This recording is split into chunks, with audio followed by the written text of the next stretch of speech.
Hi everyone, welcome back to my channel Prab Chemistry Tips. We have completed 2 videos on acids and bases. Today we shall discuss its third part which is about ortho effect.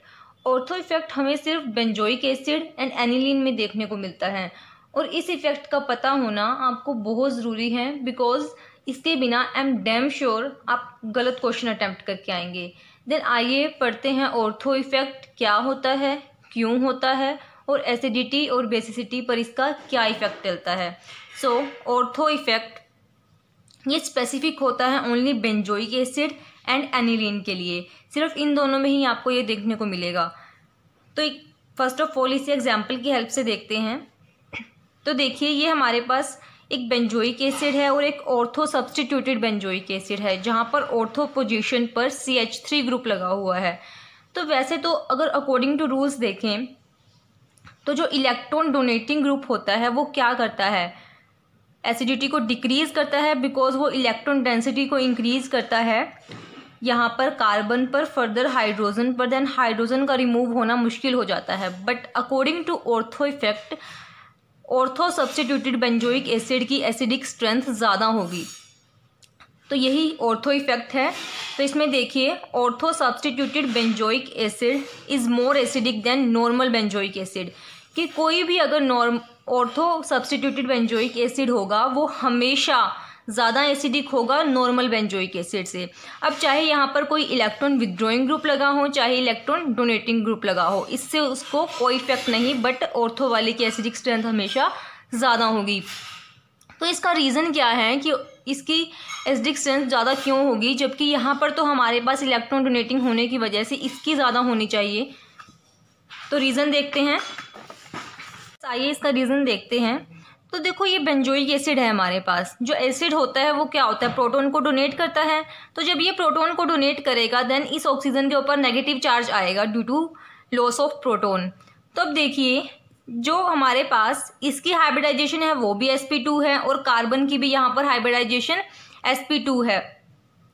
तो ये same plane में होने की वजह से जो phenyl ring है वो अपना प्लस m इफेक्ट यहाँ पर देगी, यानी वो अपना डोनेशन यहाँ पर देगी और फर्दर ये रेजोनेंस होगा यहाँ पर एंड इस ऑक्सीजन के ऊपर भी नेगेटिव चार्ज आएगा और यहाँ पर देने की वजह से पॉजिटिव चार्ज आएगा. तो अब देखिए दोनों ऑक्सीजन के ऊपर नेगेटिव चार्ज है तो नेगेटिव चार्ज दोनों के ऊपर होने की वजह से यहाँ पे रिपल्शन होगा और रिपल्शन होने की वजह से ये हाईली अनस्टेबल हो जाएगा. तो अब देखो हमें पता है कि ये कंजुगेट बेस है. तो कंजुगेट बेस अगर अनस्टेबल है तो एसिड भी हमारा वीक एसिड होगा. ये हमेशा याद रखना, जितना अनस्टेबल कंजुगेट बेस होगा हमारे पास एसिड भी उतना वीक होगा.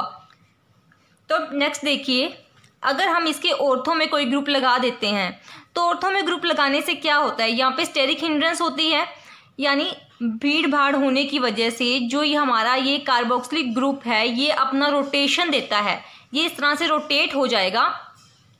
रोटेट होने की वजह से फिनाइल रिंग और ये ग्रुप एक ही प्लेन में नहीं रहेंगे, यानी इनकी जो कोप्लेनरिटी है वो डिस्टर्ब हो जाएगी. Coplanarity of acid pi bond of CO and benzene pi bond disturbs. तो इस वजह से जो फिनाइल रिंग है वो अपना प्लस m डोनेशन यहाँ पर नहीं दे पाएगा और क्या होगा, यहाँ पर जो ये 2 ऑक्सीजन एटम्स हैं इनके बीच में ही रेजोनेंस होगा. देखो यहाँ पे इसका डोनेशन दिया और ये इधर ऐसे जाएगा तो इन आपस में ही रेजोनेंस होने की वजह से ये स्टेबल कंजुगेट बेस होगा. दैट्स वाई जो ऑर्थो सब्स्टिट्यूटेड है उसकी एसिडिटी ज़्यादा होगी. तो यहाँ पर ये चीज़ अफेक्ट नहीं करती कि हमारे पास ग्रुप इलेक्ट्रॉन डोनेटिंग है या विदड्रॉइंग है. कोई भी ग्रुप हो वो स्टेरिक हिंड्रेंस ज़रूर देगा और इसका रोटेशन होगा, इसकी कोप्लेनरिटी डिस्टर्ब होगी. देन वो जो फिनाइल रिंग होगा वो अपना प्लस m डोनेशन यहाँ पर नहीं दे पाएगा. So plus m of phenyl do not operate. That's why जो ऑर्थो सब्स्टिट्यूटेड बेंजोइक एसिड होता है वो ज़्यादा एसिडिक होता है as comparison to normal benzoic acid. तो हमारे पास ये ऑर्गेनिक कंपाउंड्स दिए गए हैं, इनका ऑर्डर हमें बताना है. तो देखो एक ऑर्थो पोजीशन पे लगा हुआ है, एक नॉर्मल बेंजोइक एसिड है, फिर मेटा पर, फिर पैरा पर. तो कैसे कंपेयर करेंगे, फर्स्ट ऑफ ऑल देखो हमें पता है कि जो ऑर्थो वाला है वो ज़्यादा एसिडिक होता है. देन इसको तो हम लोग ज़्यादा एसिडिक की तरफ करेंगे, ठीक है, बिकॉज ये सबसे ज़्यादा एसिडिक होगा. नेक्स्ट हम अपने पहले वाला ट्रिक अपनाएंगे। देखो जो ये है इलेक्ट्रॉन डोनेटिंग ग्रुप है, तो वो क्या करता है, इलेक्ट्रॉन डेंसिटी को डोनेट करता है। तो जैसे इलेक्ट्रॉन डेंसिटी यहाँ पे बढ़ती है, पोलैरिटी OH बॉन्ड की डिक्रीज होती है। तो पोलैरिटी डिक्रीज होने से H का निकलना मुश्किल होता है, तो इस वजह से एसिडिक स्ट्रेंथ डिक्रीज होती है। तो यानी ये एसिडिक स्ट्रेंथ को डिक्रीज करेगा। तो जिस पर मेटा पोजीशन पर पैरा पर ये लगे हुए हैं, बेंजोइक एसिड का एसिडिक स्ट्रेंथ उससे ज़्यादा होगा। अब इन दोनों में अगर हम कंपेयर करें तो कैसे करेंगे। अब देखो जो पैरा पोजीशन पर लगा हुआ है CH3, वहाँ पर क्या है, ये अपना डोनेशन किस दो इफेक्ट से दे रहा है, +I से दे रहा है और +M से दे रहा है। बिकॉज ऑर्थो पैरा पोजीशन पर क्या होता है, +M इफेक्ट भी शो करता है। तो ये दो इफेक्ट से अपना डोनेशन दे रहा है, यानी यहाँ पे डोनेशन ज़्यादा हो रहा है। बट जो मेटा पोजीशन पे है वो सिर्फ +I से अपना डोनेशन दे रहा है, +M यहाँ पर नहीं लगेगा। तो जहाँ पर डोनेशन सिर्फ एक इफेक्ट से हो रहा है वहाँ पे कम होगा, और जितना कम डोनेशन होगा उतनी ज़्यादा एसिडिक स्ट्रेंथ होगी। ओके, देन इसका ऑर्डर हमारे पास ये रहेगा ओवरऑल, ये आप नोट कर लो।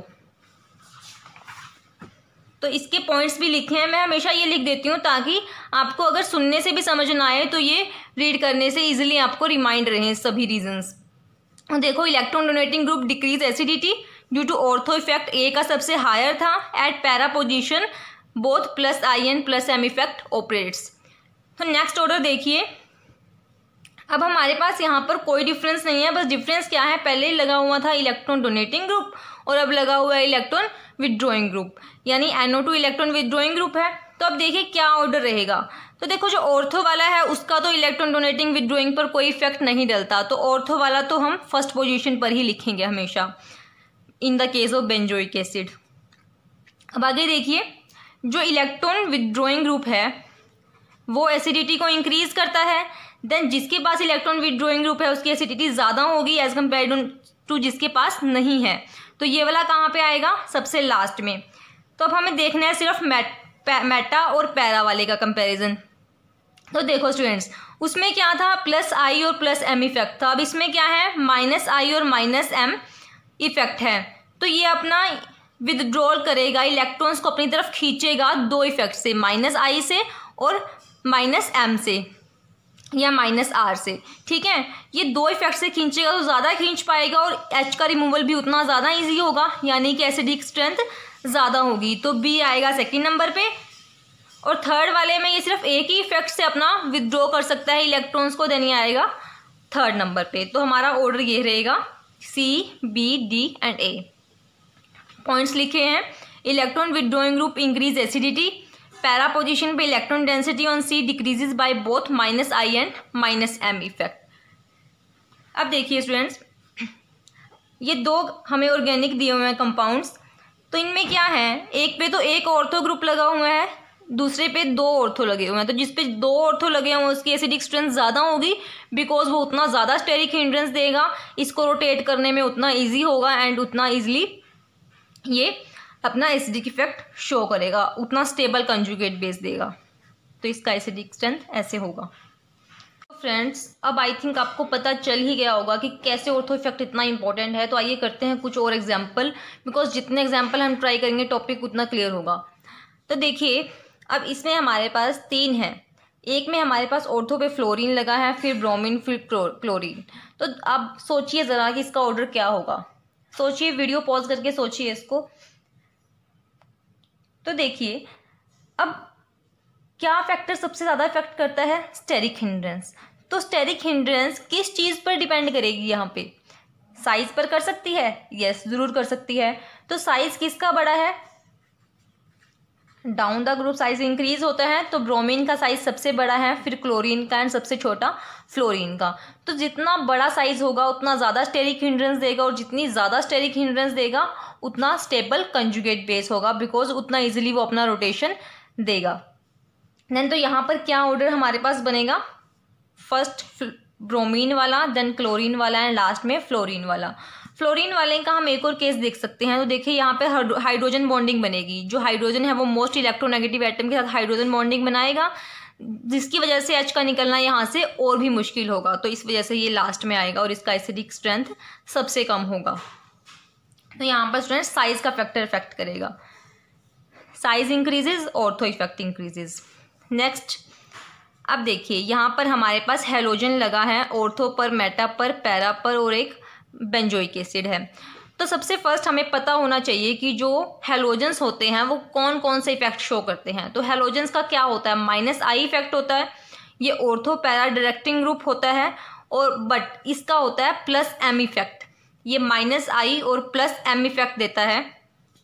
तो अब कैसे हम इसका ऑर्डर बता पाएंगे, तो फर्स्टली ऑर्थो वाले की सबसे ज़्यादा होगी, ये अंडरस्टूड है। अब देखिए स्टूडेंट्स, ये हमारे पास -I इफेक्ट दे रहा है, यानी कि उस तरीके से ये एसिडिटी को इंक्रीज करेगा। तो जो मेटा पोजीशन पे है वहाँ पे ये -I इफेक्ट देगा, तो ये क्या करेगा, एसिडिटी को इंक्रीज करेगा। बट जब ये पैरा पर है तो ये -I और +M दोनों शो करेगा। -I तो एसिडिटी इंक्रीज करता है बट +M डिक्रीज करता है। तो यहाँ पर वो पार्शियली -I को क्या कर देगा, न्यूट्रलाइज कर देगा, जिसकी वजह से जो एसिडिक स्ट्रेंथ होगी पैरा वाले की वो ऑर्थो वाले से कम होगी। और यहाँ पर एज कुछ लगा ही नहीं है, यानी यहाँ पर कोई -I इफेक्ट वाला हेलोजन नहीं लगा, तो इसकी एसिडिक स्ट्रेंथ सबसे कम होगी। फैक्टर्स पढ़िए, हेलोजेंस हैव -I और +M effect, at meta position only -I increase acidity but at para position -I और +M neutralize, because -I को वो partially neutralize कर देता है, जिसकी वजह से उसका इफेक्ट कम हो जाता है और उसकी एसिडिक स्ट्रेंथ मेटा वाले से कम हो जाती है। नेक्स्ट हम देखेंगे ऑर्थो इफेक्ट इन एनिलीन। तो एनिलीन में क्या होगा, एनिलीन क्या होता है, फिनाइल रिंग के ऊपर जब NH2 लगा होता है तो ortho substituted aniline is less basic than normal aniline. अब देखिए उसमें क्या था, जो ऑर्थो सब्सटीट्यूटेड वाला था वो ज़्यादा एसिडिक था, बट यहाँ पे जो ऑर्थो सब्सटीट्यूटेड एनिलीन है वो लेस बेसिक है नॉर्मल एनिलीन से। तो इसका भी एक रीज़न है, आपको क्रैम नहीं करनी, कोई भी चीज़ अच्छे से समझनी है, बिकॉज एक ही फंडा बार बार सभी एग्जाम्पल्स में यूज़ हो रहा है और ईजिली अगर आप समझ लेंगे तो सभी क्वेश्चन अटेम्प्ट कर लेंगे। तो देखिए हमारे पास एक एनिलीन है, एनिलीन क्या है, बेस है, तो ये क्या करेगा, प्रोटॉन को एक्सेप्ट करेगा। तो जैसे ही प्रोटॉन को एक्सेप्ट करेगा एन के ऊपर पॉजिटिव चार्ज आएगा। तो यहाँ पर सेम वही रीज़न, ये सेम प्लेन में होने की वजह से जो फिनाइल रिंग है वो अपना मेसोमेरिक इफेक्ट शो करेगा। देन पॉजिटिव चार्ज का डीलोकलाइजेशन यहाँ पर होगा और कुछ हद तक ये अपना इलेक्ट्रॉन का डोनेशन दे पाएगा, बिकॉज बेसिक स्ट्रेंथ उसी की ज़्यादा होती है जो ईजिली अपना इलेक्ट्रॉन का डोनेशन दे सकता है। ठीक है, यहाँ पर देखिए जब ऑर्थो पोजीशन पे हमने कोई ग्रुप अटैच किया तो उससे क्या हुआ, जब इसने प्रोटॉन को एक्सेप्ट किया पॉजिटिव चार्ज तब भी आया एन के ऊपर, बट स्टेरिक हिंड्रेंस होने की वजह से ये अपना रोटेशन नहीं दे पाएगा, यानी मेसोमेरिक इफेक्ट भी शो नहीं होगा। Then positive charge as such इसके ऊपर रहेगा, कोई भी डीलोकलाइजेशन पॉजिटिव चार्ज का नहीं होगा। और ये हमें बहुत अच्छे से पता है कि जब इसके ऊपर पॉजिटिव चार्ज है तो ये अपनी इलेक्ट्रॉन डेंसिटी का डोनेशन कैसे दे पाएगा, कितना डिफिकल्ट होगा उसके लिए। तो दैट्स वाई जो नॉर्मल एनिलीन होता है उसका ज़्यादा बेसिक स्ट्रेंथ होता है ऑर्थो सब्स्टिट्यूटेड एनिलीन से। ओके स्टूडेंट्स, तो हमें ऑर्डर दिया है, देखिए ये हमारे पास 4 ऑर्गेनिक कंपाउंड्स हैं, इनका ऑर्डर अगर हमें बताना हो तो देखो ऑर्थो वाला अंडरस्टूड है कि ये सबसे कम इसका बेसिक स्ट्रेंथ होगा, तो इसको हमने लास्ट में लिखा है। ठीक है, अब कंपैरिजन करना है हमें इन तीनों में। तो अब देखिए यहाँ पर इलेक्ट्रॉन विदड्रॉइंग ग्रुप लगा है, तो इलेक्ट्रॉन विदड्रॉइंग ग्रुप क्या करता है, बेसिसिटी को डिक्रीज करता है, बिकॉज वो अपनी तरफ इलेक्ट्रॉन डेंसिटी को विदड्रॉ करता है और इलेक्ट्रॉन देना एन के लिए उतना डिफिकल्ट हो जाता है, बिकॉज उसके पास भी इतनी इलेक्ट्रॉन डेंसिटी नहीं रहती। तो अब देखो ये डिक्रीज करेगा, तो जिसके पास इलेक्ट्रॉन विदड्रॉइंग ग्रुप नहीं है उसकी बेसिसिटी ज़्यादा होगी इन दोनों से। अब कंपैरिजन अगर इन दोनों में करें तो यहाँ पर ये विदड्रॉ कर रहा है इलेक्ट्रॉन डेंसिटी को 2 इफेक्ट से, -I से भी और -M से भी, बट यहाँ पर सिर्फ -I इफेक्ट से ये इलेक्ट्रॉन्स को विदड्रॉ कर रहा है। तो ज़्यादा विदड्रॉ कौन करेगा, ये करेगा, और जितना ज़्यादा विदड्रॉ करेगा उतना उसकी टेंडेंसी कम होगी इलेक्ट्रॉन्स को डोनेट करने की, देन उतनी उसकी बेसिक स्ट्रेंथ भी कम होगी। तो हमारे पास ऑर्डर इसका ये रहेगा, फर्स्ट नंबर पे ये, देन सेकंड, फिर पैरा वाला एंड लास्ट में ortho substituted. Then points, electron withdrawing group pull electron density from NH2, decrease basicity, para product decrease more electron density by -I and -M effect. Next छोटा सा example है, ये देखिए।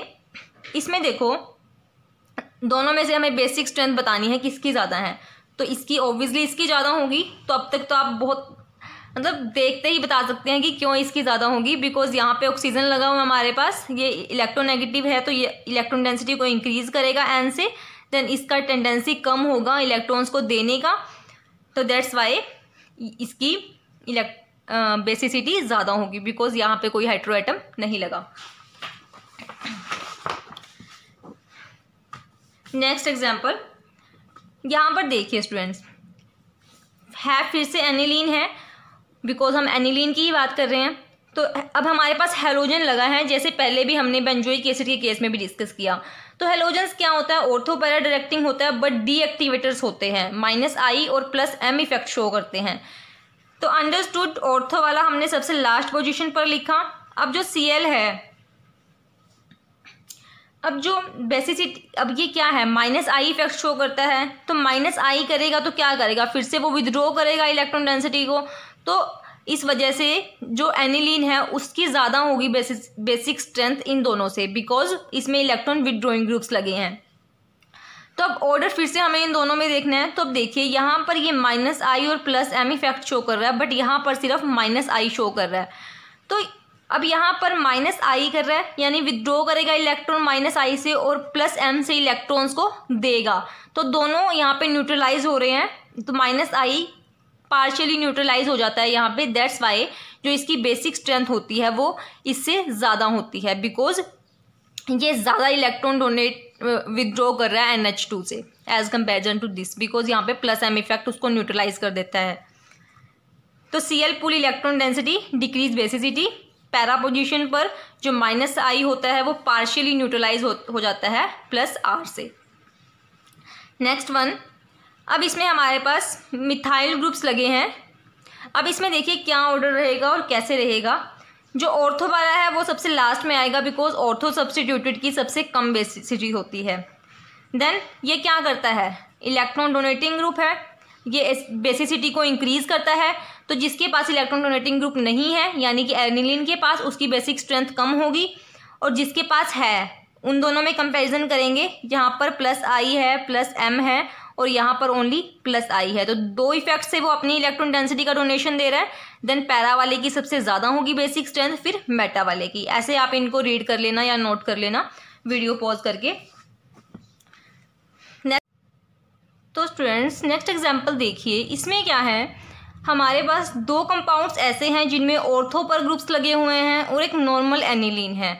तो इन दोनों का कंपैरिजन हम इजीली बता सकते हैं, बिकॉज जो ऑर्थो सब्स्टिट्यूटेड वाला होगा उसका बेसिक स्ट्रेंथ कम होगा नॉर्मल एनिलीन से। बट अब इस केस में देखिए, इसमें क्या होगा, जब ये अब प्रोटॉन को एक्सेप्ट करेगा तो N के ऊपर पॉजिटिव चार्ज आएगा। अब पॉजिटिव, अब यहाँ पर ऑर्थो में ग्रुप होने की वजह से वो क्या करेगा, अपनी कोप्लेनरिटी को डिस्टर्ब करेगा। देन फिनाइल के रिंग से वो कट जाएगा, यानी उसका प्लेन अलग हो जाएगा। तो जब उसका प्लेन अलग होगा, उसके होने के बाद वो इसके साथ हाइड्रोजन बॉन्डिंग बनाएगा, और जो ये आयन हमारे पास होगा ये एक्स्ट्रा स्टेबल हो जाएगा, extra stable due to hydrogen bonding. एक बार फिर से देखिए, यहाँ पर ऑर्थो ग्रुप होने की वजह से ये क्या करेगा, रोटेट करेगा, यानी फिनाइल रिंग से इसका प्लेन चेंज हो जाएगा। और फिनाइल रिंग से प्लेन चेंज होने के बाद ये जो आयन बचता है हमारे पास, ये हाइड्रोजन बॉन्डिंग बनाएगा OH के साथ। दैट्स वाई एक्स्ट्रा स्टेबिलिटी यहाँ पे देगा, और एक्स्ट्रा स्टेबिलिटी देने की वजह से, यानी जो कंजुगेट एसिड हमारे पास है ये एक्स्ट्रा स्टेबल यहाँ पर है, तो इस वजह से इसका जो बेसिक स्ट्रेंथ होगा वो इससे ज़्यादा होगा। नेक्स्ट देखिए, अब यहाँ पर CCl3 ग्रुप लगा हुआ है। CCl3 क्या करेगा, -I इफेक्ट शो करता है, तो ऑर्थो वाले का सबसे कम होगा, और -I इफेक्ट बेसिसिटी को क्या करता है, डिक्रीज करता है। तो इस वजह से नॉर्मल एनिलीन की बेसिक स्ट्रेंथ यहाँ पे सबसे ज़्यादा होगी। अब यहाँ पर कौन सा फैक्टर देखेंगे, तो देखो -I इफेक्ट, जो I इफेक्ट होता है इंडक्टिव इफेक्ट, वो साइज से इफेक्ट होता है, यानी जितना डिस्टेंस होता है, जितना ज़्यादा डिस्टेंस होगा उतना कम वो ऑपरेट होगा। तो यहाँ पर डिस्टेंस ज़्यादा है तो वो क्या कम ऑपरेट होगा, यहाँ पे डिस्टेंस कम है तो वो ज़्यादा ऑपरेट होगा। तो जो पैरा वाला है उसकी बेसिक स्ट्रेंथ ज़्यादा होगी एज कंपेरिजन टू मेटा। और इन दोनों में तो हमें बताने में कोई डाउट ही नहीं था। तो स्टूडेंट्स, जो CCl3 है वो पुल करेगा इलेक्ट्रॉन डेंसिटी को और बेसिसिटी को डिक्रीज करेगा। तो इसमें हमने ऑर्थो इफेक्ट से रिलेटेड सभी क्वेश्चंस करे हैं, आपको कोई भी डाउट नहीं रहेगा इन क्वेश्चंस को लेकर, यानी कि ऑर्थो इफेक्ट का कोई भी क्वेश्चन आएगा आप इजीली उसको अटेम्प्ट कर लोगे। और नेक्स्ट वीडियो में हम करेंगे बहुत सारे जनरल क्वेश्चंस और प्रीवियस नेट के क्वेश्चंस भी करेंगे, जिससे स्टूडेंट्स आपको आई थिंक बहुत हेल्प मिलने वाली है अगर आप सभी वीडियोज़ को रेगुलरली देख रहे हो तो। Thanks for watching, you are always thanks for watching.